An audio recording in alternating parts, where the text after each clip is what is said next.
pronuncia mal, no la voy a pronunciar mal. La planta ideal para interiores luminosos, la dracena. Ahí está. Vamos a conocer la dracena juntos. A lo mejor la conozco de vista, pero de nombre no. No me doy cuenta. Vamos, dale.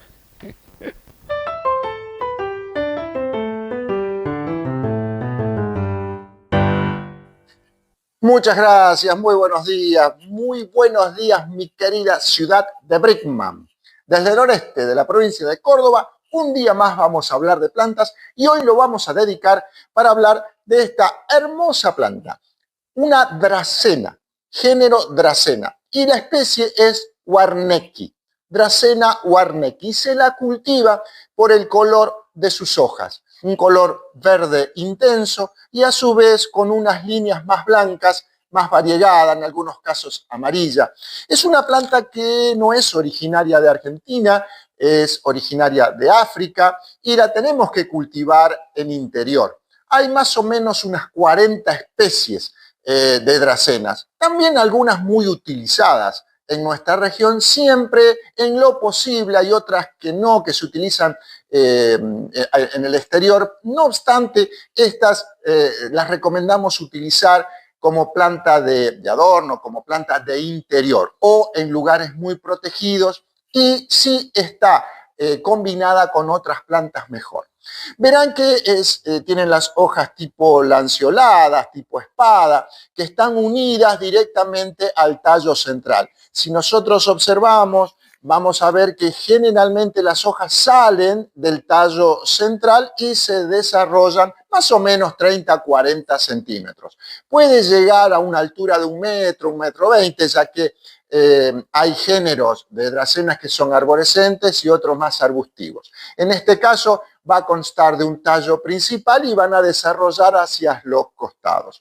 Es una planta que es sensible a las heladas, por eso decíamos, o a las bajas temperaturas, por eso decíamos que tenemos que cultivarlas en interior o con otras plantas. También se puede sugerir que podemos utilizar con macetas que tengan una superficie bastante amplia como para mezclarla con 2 o 3 plantas. Si, por ejemplo, sabemos que en este caso la dracena puede desarrollar 40, 50 centímetros, hasta 1 metro de altura, podemos combinar con sisus, con potus o filodendros que son más pequeñas o colgantes y allí se pueden cultivar también muy bien, sin muchos problemas. Vamos a aprovechar, ya que tenemos la plantita en una maceta pequeña, vamos a aprovechar para hacerle un cambio de macetas.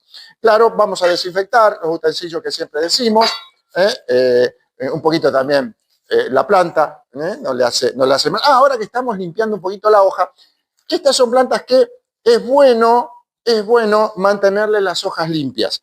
¿Se acuerdan que hace ya un tiempo hicimos un programa sobre la necesidad de limpiar las hojas o con agua de lluvia si tuviéramos, o agua de red si la dejamos reposar un día? Si esto lo hacemos en invierno, tener la precaución de dejar al sol, que sea el agua tibia, para que no le provoque un estrés muy grande. Siempre cuando nosotros tenemos plantas que cultivamos en interior o en exterior también, es importante que puedan hacer muy bien la fotosíntesis.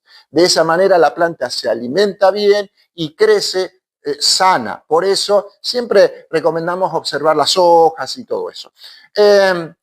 Vamos a aprovechar a hacer el trasplante a una maceta, un número superior, no más de eso, y al mismo tiempo vamos a hablar del sustrato. El sustrato tiene que ser suelto. Para eso pusimos aquí 2 partes de materia orgánica bien descompuesta, muy similar a la tierra, pero es materia orgánica bien descompuesta, no tiene olor. Le agregamos una parte de perlita. Recordarán que la perlita es un elemento que utilizamos para que sea el suelo o el sustrato suelto. Y le vamos a agregar una parte del lombricompuesto. El lombricompuesto tiene todos los elementos que necesita la planta, pero a su vez tiene microorganismos que le ayudan al sistema radicular absorber los nutrientes que necesitan. Y de esa manera, en plantas de interior, vamos a lograr un muy buen desarrollo de las hojas y, por supuesto, las raíces.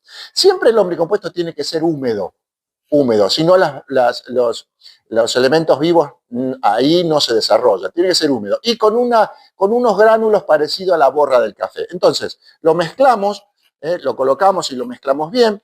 Nosotros ya pusimos en la base y lo que vamos a hacer ahora es sacarlo de la maceta con mucho cuidado.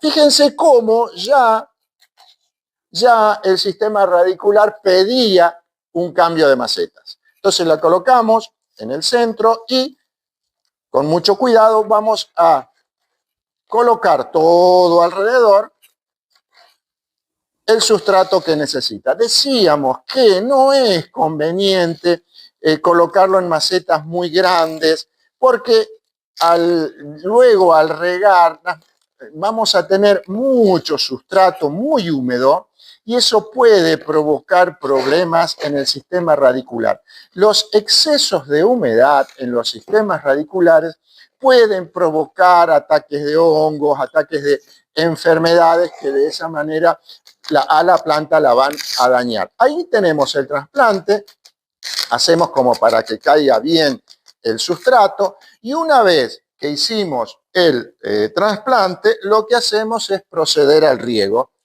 De la misma manera que decíamos, si usamos agua de red, tenemos que dejarla descansar un tiempo. 24 horas es suficiente.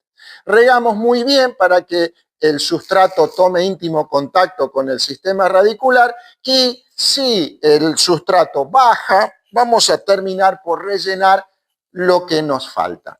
Y así cultivamos este hermoso ejemplar, que por último tenemos que decir que hay que colocarlos en sitios muy luminosos. Cuando tenemos plantas que se cultivan por sus hojas y sobre todo si tienen colores, como en este caso es variegado, la luminosidad hace que los colores se marquen mucho más. Ahora bien, luminosidad, luz, mucha luz, no quiere decir sol directo. A veces el sol directo provoca daños en las hojas. Por eso decimos evitar el sol directo. Ahora, sí colocarlas en lugares que tengan mucha luz para que así la planta pueda crecer muy bien. Y es uno de los ejemplares que se utiliza mucho por su rusticidad, sobre todo, por ejemplo, en negocios, en donde hay mucha circulación de gente y donde se quiere colocar un elemento vivo, andan muy bien colocados en esos lugares. Muchas gracias por acompañarnos. Qué alegría compartir un nuevo momento. Nos reencontramos en la próxima oportunidad. Chao.